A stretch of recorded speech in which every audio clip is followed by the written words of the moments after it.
Okay, so some people have seem to be having trouble writing talk, so I wanted to show you a few things that I use with NJStar and also the Watchtower Library. So NJStar, you do have to download it. The link is on your class website, but you just open it up and then usually have to click a new document to start, okay? So if I was writing a talk, I would start out with writing C, okay, for myself. You just type it like English. And then when I want to start typing Chinese, like if I wanted to start out by saying Zhao Shanghao, okay, then I would type Zhao, okay. You can see at the bottom of the page there's a bunch of characters that come up, okay? So these are all of the possibilities for that pinyin ZAO. You can scroll over them and it'll show you what it means. So the first one is Zhao. That means to make or build. So I know that's not right. I look at the second one, Zhao. Okay, that's early morning. So that's the one I want if I'm saying Zhao Shanghao. So I just click on that, okay? Same if I type Shang. So I'm scrolling over those. The Shang is the first one is the upper, and that is the Shang I need for Zhao Shanghao. Okay, and then you can either just keep typing or you can type a space bar. It doesn't really matter. It'll always start with a new pinyin. So you can see down there it shows HAO I typed in, and then all of the different hows. So the first one, the one that means like, love, good, anything like that, is the one that I want. So I'll click on that. Okay. And let's just say I want my householder to say, 我一点不舒服, like I'm a little uncomfortable or something. For some reason she would say that. So I type 我, and again, I can look at the bottom of the screen and see which characters are possibilities.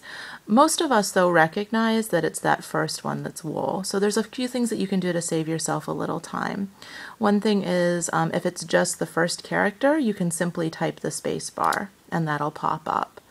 And then if I would do EDN, okay, again, it's the first one, but I might have to scroll over. If I want to use that one, another choice that I have is to hit the number 1 on my keyboard, and it pops up.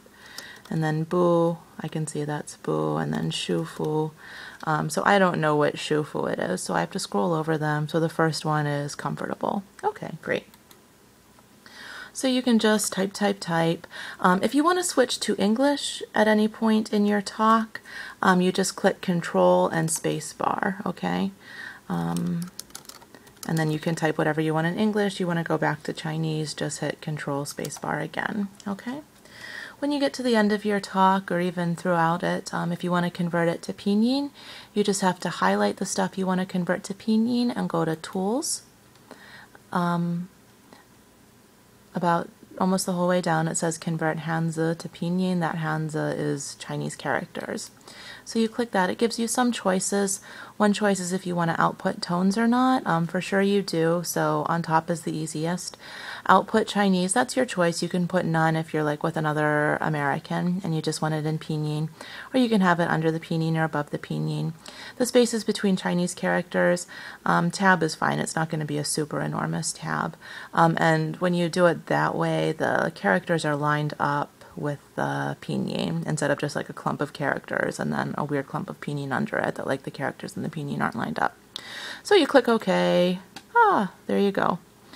Okay. So of course, you'll come upon some phrases or words that you're not going to know how to express in Chinese. So if it's just a word that you don't know, then go ahead and type, how can this be?